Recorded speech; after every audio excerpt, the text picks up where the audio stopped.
శ్రీ గురుభ్యో నమః. శ్రీమాత్రే నమః. ప్రేక్షకులందరికీ 2026వ సంవత్సరం నూతన ఆంగ్ల సంవత్సరం ప్రారంభమవుతూ ఉన్న సందర్భంలో శుభాకాంక్షలు తెలియజేస్తూ ఉన్నాము. ఇన్ని సంవత్సరాలుగా మా ఛానల్ ని ఆదరిస్తూ ఉన్నటువంటి మా ప్రేక్షకులకి ప్రత్యేక ధన్యవాదాలు కూడా చెప్తూ ఉన్నాము. 2026వ సంవత్సరంలో జనవరి 4వ తేదీ నుంచి 10వ తేదీ వరకు గల కాలానికి రాశి ఫలితాలు ఏ విధంగా ఉన్నాయి అనేది ఒక్కసారి పరిశీలన చేసుకున్నట్లయితే, గురు చంద్రుల యొక్క కలయిక మిథున రాశిలో జరుగుతోంది. కేతువు గారు సింహ రాశిలో ఉన్నారు. ఇక బుధ శుక్ర రవి కుజ ఈ 4 గ్రహాలు కూడా ధనస్సు రాశిలో ఉన్నాయి. రాహు గారు వచ్చేసి కుంభరాశి, శని గారు వచ్చేసి మీన రాశి. గ్రహస్థితులు ఇలా ఉంటూ ఉండగా వారాంతంలోకి వచ్చేటప్పటికి చంద్రుని యొక్క స్థితి మాత్రమే మారి ఉన్నది, కన్యా రాశిలోకి వచ్చి ఉన్నది. ఇక గ్రహస్థితుల యొక్క అలాగే సమ్మేళనాల యొక్క ఫలితాలు ఏమిటి అంటే, గురు చంద్రుల యొక్క కలయిక గజకేసరి యోగాన్ని తెలియజేస్తుంది. మనకి వార ప్రారంభపు రోజునే గజకేసరి యోగం ఆరంభమై ఉన్నది. ఇది చాలా అద్భుతమైనటువంటి గ్రహస్థితిగా తెలియజెప్పచ్చు. గురుచంద్రుల కలయిక ఏ రాశి వారికైనా కూడా చాలా మంచి గజకేసరి యోగం అంటాం కాబట్టి ఆ 2 గ్రహాల కలయికని, ఇక ఈ గజకేసరి యోగం అనేది చాలా అద్భుతమైన ఫలితాలు ఏ విధంగా ఇస్తుంది అంటే, 10 మందిలో ఉన్నతంగా ఉండేటట్టుగా, ఉన్నత స్థితికి ఎదిగేటట్టుగా, ఆర్థిక పరంగా, కీర్తి ప్రతిష్టల పరంగా, ధనము పరంగా చాలా చాలా అభివృద్ధి కనిపిస్తూ ఉంటుంది. అలాగే గోచారంలో అంత చాలా గొప్ప ప్రభావాన్ని చూపించకపోయినా జన్మ జాతకంలో ఈ గురు చంద్రుల కలయికలు ఉన్నవారికి గాని, గురు చంద్రుల దృష్టులు ఉన్నవారికి గాని, లేదా గురువు గారు చంద్రుడు ఇద్దరు ఒకరినొకరు కేంద్రాల్లో ఉన్నవారికి గాని చాలా చాలా అద్భుతమైన ఫలితాలు వస్తాయి. ఇక ఇక్కడ చూడండి, ధనస్సు రాశిలో బుధ కుజ శుక్ర రవి 4 గ్రహాల యొక్క కలయిక జరుగుతుంది. అయితే ఈ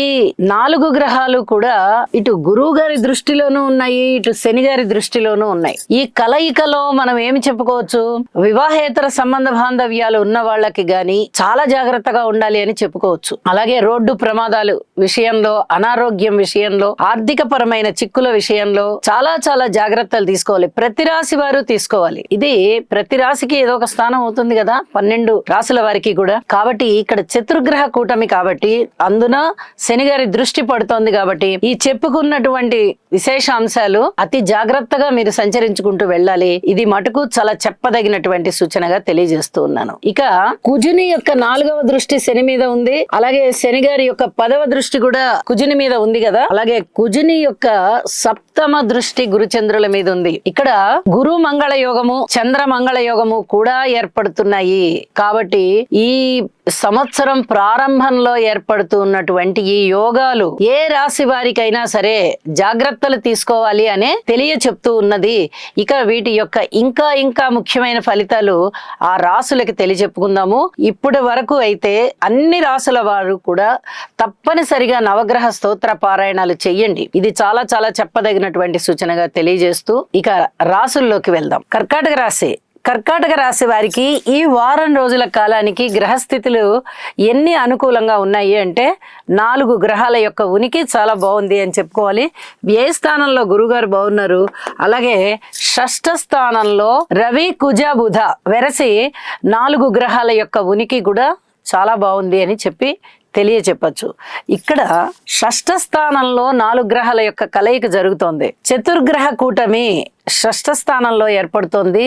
రుణ భారాలు తీరిపోవడానికి అవకాశం ఉంది. అలాగే శని గారి యొక్క దృష్టి, గురువు గారి యొక్క దృష్టి విశేషం చేత మీరు పెద్ద లోన్స్ ఏమన్నా ఉన్నట్టయితే ఖచ్చితంగా తీరిపోతాయి. ఆరోగ్య విషయంలో మటుకు కొద్దిగా జాగ్రత్త తీసుకోండి. ఇది చెప్పదగ్గ సూచన.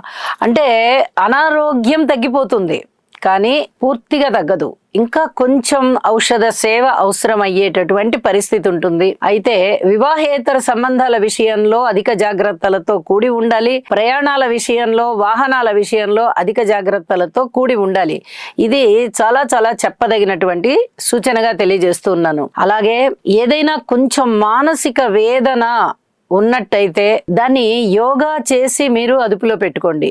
వ్యయస్థానంలో ఉన్నటువంటి చంద్రుని యొక్క స్థితి సంచారము ఈ విధమైనటువంటి ఫలితాన్ని ఇక్కడ సూచిస్తూ ఉన్నది. రాశ్యాధిపతి వ్యయంలో ఉండడము, ధనము ఎక్కువగా ఖర్చు అవడానికి అవకాశాలు ఉంటూనే ఇక్కడ అనేకంగా మానసిక వ్యధ ఉండడానికి అవకాశం ఉంది. అనేక కారణాలు, ఏదో ఒకటో రెండో మూడో ఎన్నో కొన్ని కారణాలు అవ్వచ్చు. అలాంటి పరిస్థితి కనిపిస్తూ ఉంటుంది. మాతృవర్గ రీత్యా ఏదో ఒక చిన్న ఇబ్బంది, అలాగే లలిత కళలు బాగా వృద్ధి చెంది ఉన్న వారికి అంటే కళాకారులకి ఏదైనా చిన్నపాటి ఇబ్బందులు, వాళ్ళు ఏ విధంగానూ పైకి రాలేకపోతున్నామేననేటటువంటి మనోవ్యధ కానీ, లేదా భూములు అమ్మకం అవ్వలేదు అనేటటువంటి బాధ కానీ, అవేమన్నా కోర్టు కేసుల్లో ఉన్నాయా, పెద్ద మనుషుల పంచాయతీల్లో ఉన్నాయా, లేకపోతే ఇతరత్ర ఎవరన్నా ఆక్రమించుకున్నారా, ఇలాంటి అంశాలలో మీకు మనశ్శాంతి తక్కువ అయ్యేటటువంటి పరిస్థితి కనిపిస్తోంది.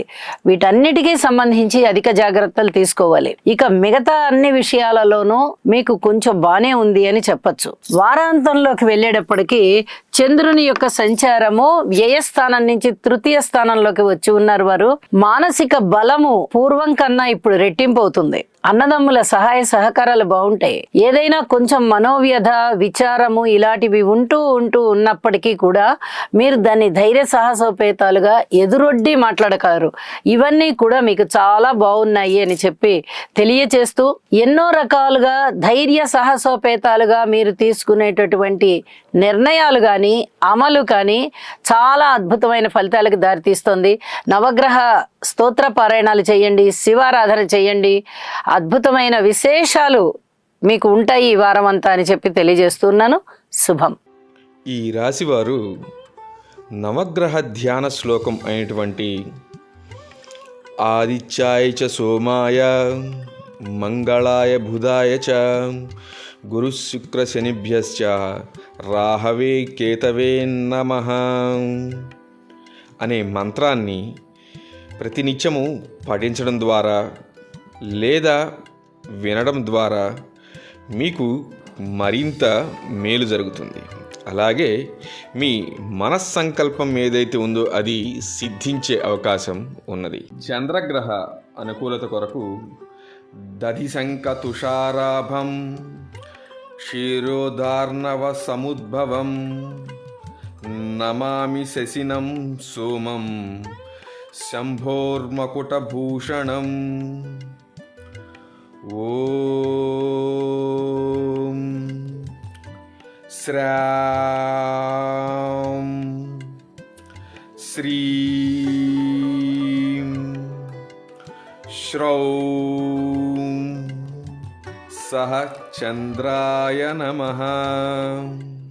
శనిగ్రహం యొక్క అనుకూలత కొరకు నీలాంజన సమాభాసం రవిపుత్రం యమాగ్రజం ఛాయామార్తాండ సంభూతం తం నమామి శనైశ్చరం. ఓం క్రాం క్రీం క్రౌం సహ శనయే నమః.